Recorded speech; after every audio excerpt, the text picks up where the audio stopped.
1 by C.A. Wynn. I'm not named after some mythical god, Lieutenant Hanami Kazama said, unlike somebody else I know. Eru could imagine the smile that accompanied the words. With only a single screen, he couldn't watch the lieutenant and keep track of the beacon. She was probably seeing him along with whatever he chose to project on his screen. He was in a small service pod, an individuus. He'd never liked this model. It was too cramped. He figured he could do just as much in a vac suit as this little number could. Well, maybe absent the thrust. The fact that he had to wear a vac suit inside it didn't make it any more enjoyable. Are all gods mythical? He asked. Hanami laughed. I think you know better than to talk politics or religion, Technician Triggs. Back to a technician? What have I done? Asked Eru. You ventured onto dangerous topics, said Hanami. One day, Eru would have to meet the woman behind those dulcet tones. For the time being, he would settle for hearing her voice echo in his helmet. He smiled to himself. Tell me, Lieutenant Kazama, where do you call home? 50 clicks, she said. Confirmed, Eru said. Home? She asked. Well, I was born on Nasaya. I spend a good deal of time on the Nereus. When I'm not afloat, I live on Amphitrite. That close? He asked.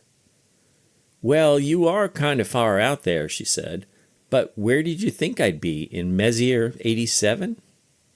With the bubble, you could be anywhere, he said. Hanami laughed. You know it's not accurate enough for that.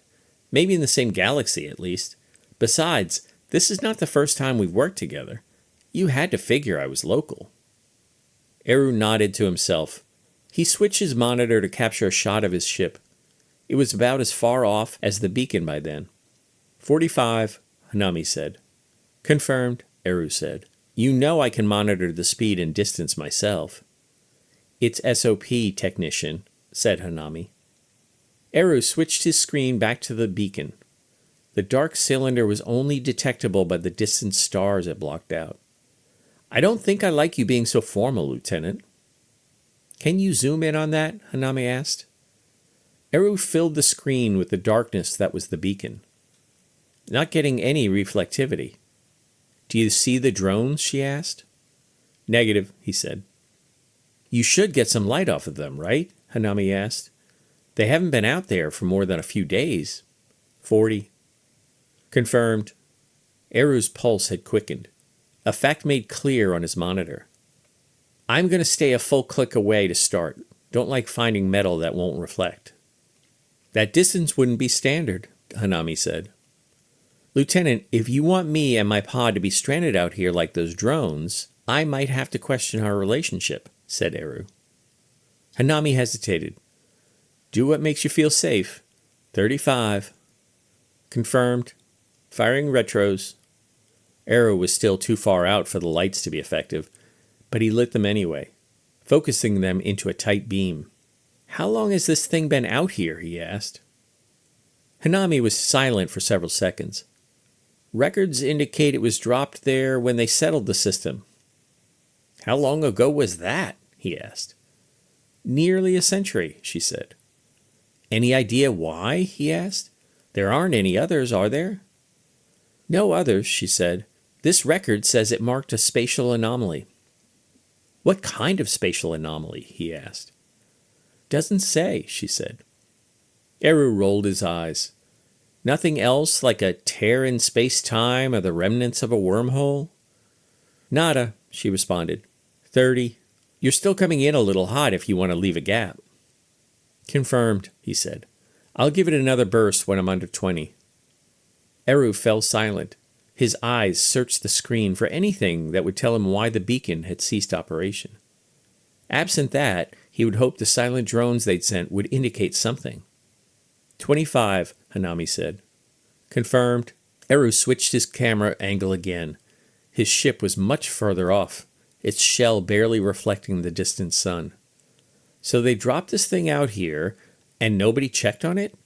It has just been sitting here with its anomaly for nearly a century, Does that make any sense to you?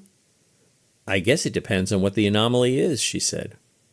Sure, but wouldn't curiosity get somebody out here afterward? I guess that's what's creeping me out, he said. You're not alone. I'm right here with you, Hanami said. No offense, but you're only on my screen, he said. You're right, she said. You're the one who's in the middle of nowhere, but some nerves are to be expected. Have you ever been out here? He asked. I've never been far from a ship. 20. Confirmed, he answered. Not even in training? I'm a comm officer, she said. I can't be too far from my equipment. Eru hit his retros again, further slowing his momentum. I thought all fleet officers had to do time in freefall. I'm in 0G all the time, she said. Inside a vessel, he said. It's not the same thing. You are still too hot, she said. Damn it, I set the burst for... Maybe it's the anomaly, she interrupted. Eru shook his head. If it's a gravity well, what the hell is a beacon doing so close to it? I'm not sure that's the problem, Hanami said. Not sure what else it would be, Eru said, firing retros again. Maybe I'm already too close. We didn't have any problem like this with the drones, she said.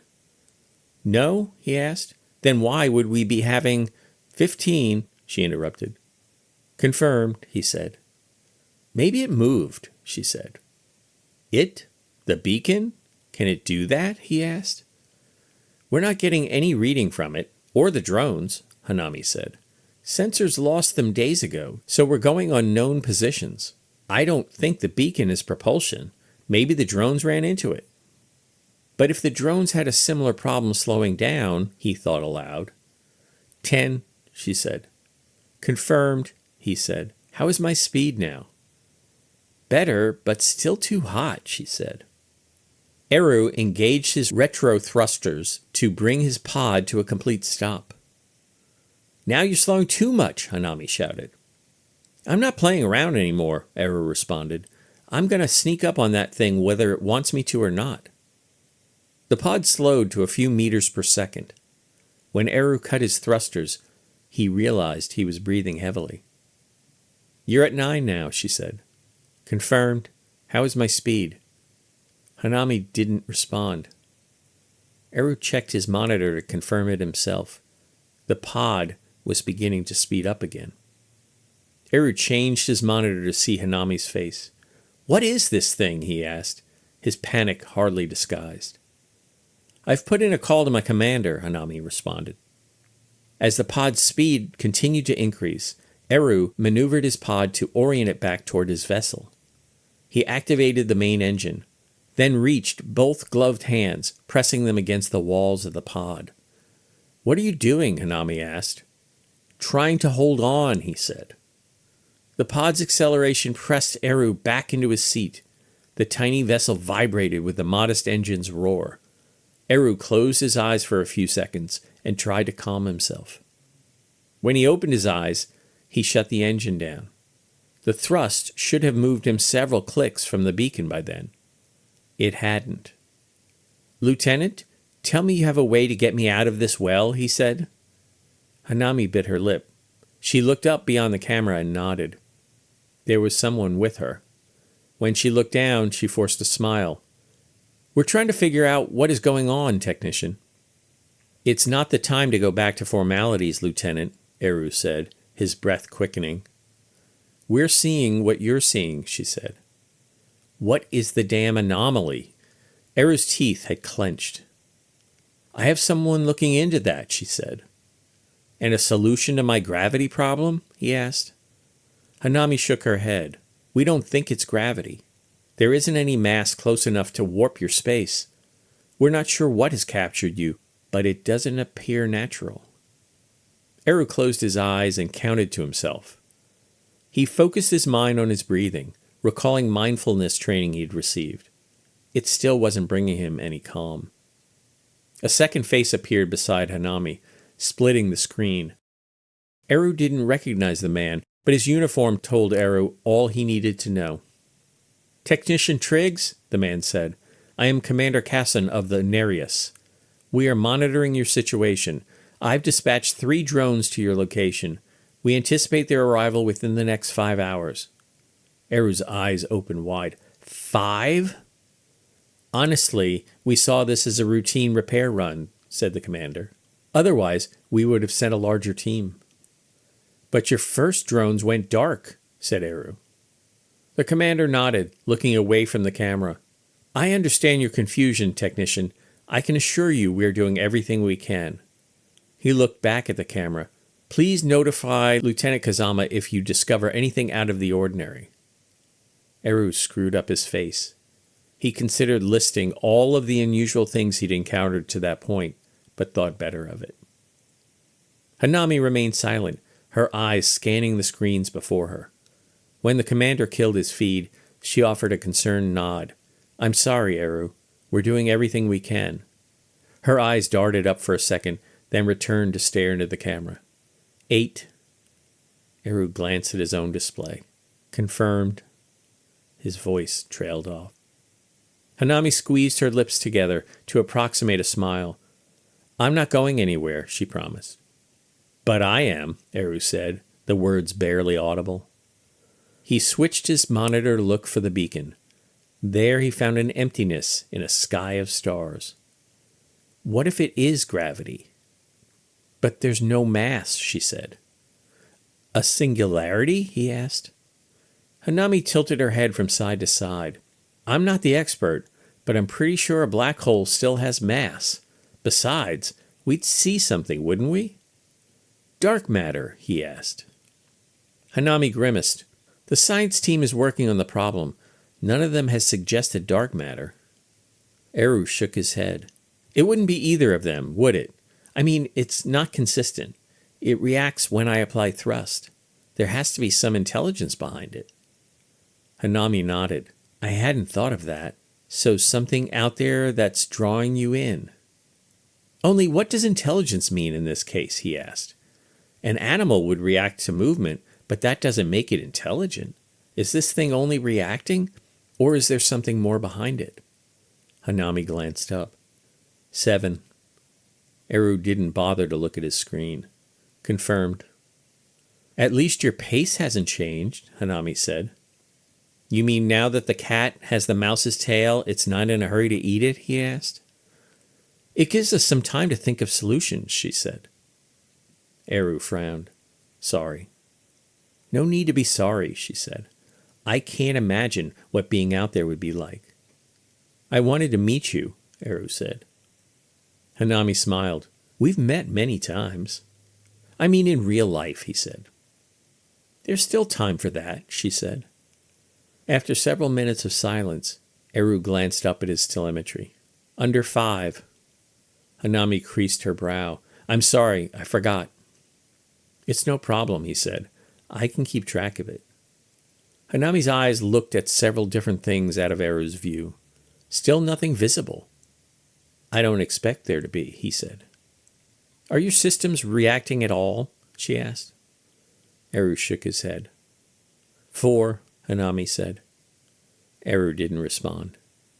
When the pod was within a half a kilometer, Eru could finally make out more details of the beacon.